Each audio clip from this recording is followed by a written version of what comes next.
برای بنا نهادن خاورمیانه‌ای جدید غرب فقط به قدرت نظامی و وحشیگری اکتفا نکرد، بلکه نقشه خود را با جنگی دیگر کامل نمود و نام جنگ افکار را بر آن نهاد.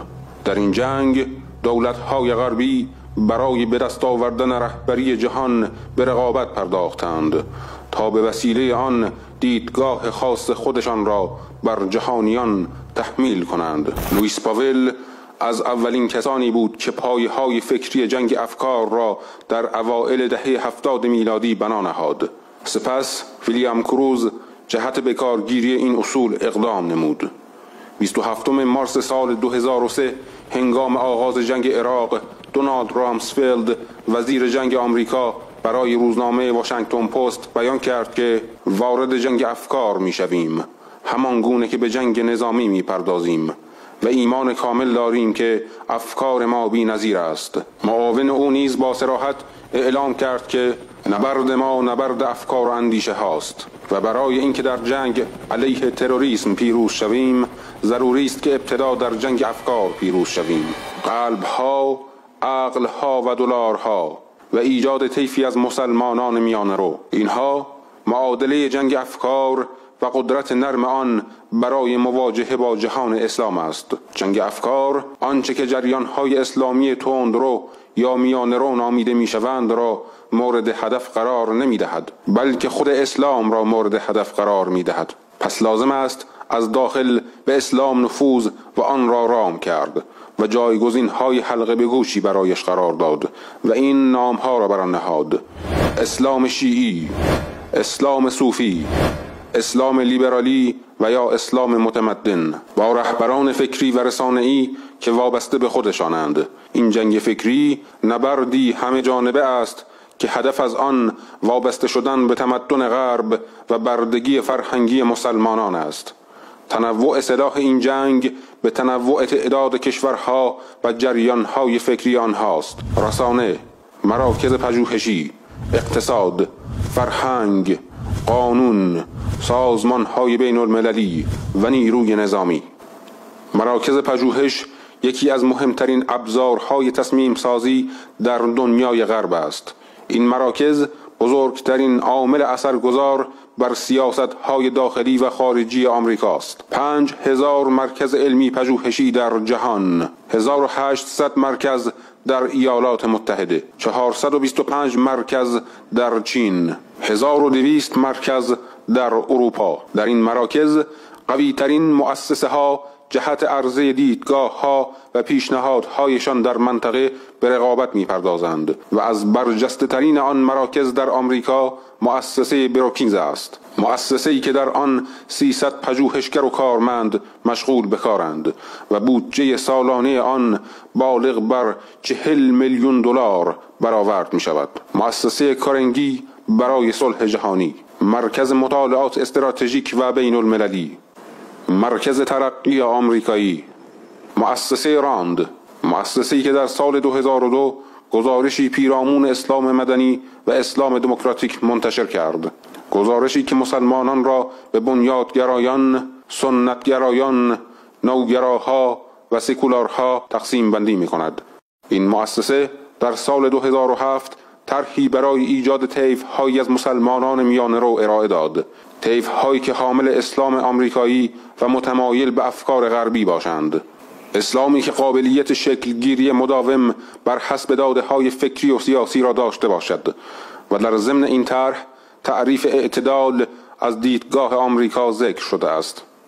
اطلاعاتی گمراه کننده که از طریق رسانه‌های غربی منتشر می‌شود و طی آن حقایق وارونه می‌گردد. فساد موجود در تمدن غربی، وحشیگری‌های نظام سرمایه‌داری و سقوط ارزش‌های آنان لاپوشانی می‌شود. سیاست رسانه‌ای یکی از بارزترین وسیله‌های جنگ افکار است و برای جذب و قانع کردن مردم تلاش می‌کند. آمریکا مالک 62% از مهمترین شرکت‌ها و برندهای تجاری در جهان است. 28% از مجموع دانشجویانی که خارج از کشورشان تحصیل می‌کنند در آمریکا به سر می‌برند. مؤسسه‌های آمریکایی عقاید خود را در قالب فیلم‌ها، کتاب‌ها و برنامه‌های تلویزیونی به اقصی نقاط دنیا صادر می‌کنند. بعد از اینکه عصر استعمار مستقیم امت اسلام پایان یافت، غرب مؤسسه‌های بین المللی را پوششی برای مبارزه با اسلام و مسلمانان قرار داد و با هدف مستقر نمودن ارتش‌هایش در منطقه شروع به ایجاد جنگ‌های ساختگی کرد. سپس چپگرایان، لیبرال‌ها و اهل بدعت را به تسخیر خود درآورد تا پس از حوادث 11 سپتامبر علیه مسلمانان صفی یک پارچه شوند و جنگی تمام عیار را اداره کنند، جنگی با نام مبارزه با تروریسم. غرب دشمنانش را در رسانه‌ها به سلفیت و اصطلاحات مشابه آن نسبت می‌داد و برای این منظور رسانه‌های جهت داده شده خود و مراکز مطالعاتی غربی، مؤسسه‌های حقوق بشری و رسانه‌های عربی زبان و اقلیت‌ها را به کار بستند. وقایع سلسله‌وار و ارتباطشان به همدیگر به روشنی بیانگر این بود که در پشت پرده سیستمی برنامه ریزی شده و همه جانبه وجود دارد که می‌خواهد اسلام و احکام و تعالیم آن را به کلی از میان بردارد. تروریسم بهانه‌ای بود برای هدفی دیگر، یعنی مبارزه با اسلام در همه اماکن. در نوامبر سال 2004 میلادی پارلمان فرانسه قانون منع پوشش نقاب برای زنان مسلمان در اماکن عمومی را به اتفاق آرا تصویب کرد تا به این شکل با افتخار حمله هولناکشان علیه جامعه مسلمانان را تاجگذاری کنند. در سال 2012 بلژیک نیز راه فرانسه را در پیش گرفت و هر گونه لباسی که هویت اسلامی داشته باشد را منع نمود. در هلند بعد از آن که فقط در مدارس پوشش نقاب منع شده بود، در سال 2007 تمدید این قانون تمام اماکن عمومی را در بر گرفت. به این شکل جنگ مدنی علیه مسلمانان در جوامع غربی وسعت یافت و سختگیری ها بر مدارس و جمعیت های اسلامی در آمریکا و بریتانیا نیز بیشتر شد. روزنامه بریتانیایی ایندیپندنت چاپ دوشنبه 23 نوامبر سال 2015 بیان کرد که مسلمانان بریتانیا در خلال یک ماه 115 بار مورد هجوم قرار گرفتند و حزب راستگرای مسیحی این حملات را آشکارا بر عهده گرفت بدون اینکه هیچ صدایی در رابطه با محکوم کردن تروریسم مسیحی، بودایی، یهودی یا شیعی شنیده شود. اروپا و آمریکا مؤسسه‌های ثروتمندی در اختیار دارند که برای جذب و وابستگی مسلمانان به مبانی فکری غربی تلاش می‌کنند تا بدین شیوه عقاید و باورهای خود را جذاب نشان دهند، امری که سلاح‌های سنگین نظامی از تحقق آن عاجز مانده است. بعد از انقلاب‌های عربی میدان جنگ افکار گسترده‌تر شد، طوری که غرب در جهان اسلام دموکراسی را ترویج داد.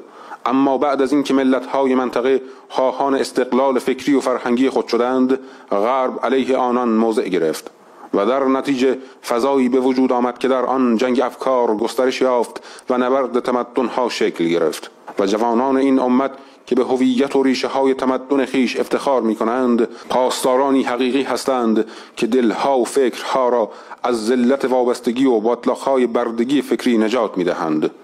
اکنون وقت آن رسیده که با بازگشت به هویت غنی اسلامی و تمسک به ارزش‌های دینی افکار خود را بازسازی کنیم و به نبرد با تهاجم فکری و فرهنگی غرب بپردازیم. پس از کافران اطاعت مکن و با آنان جهادی بزرگ را برپا کن.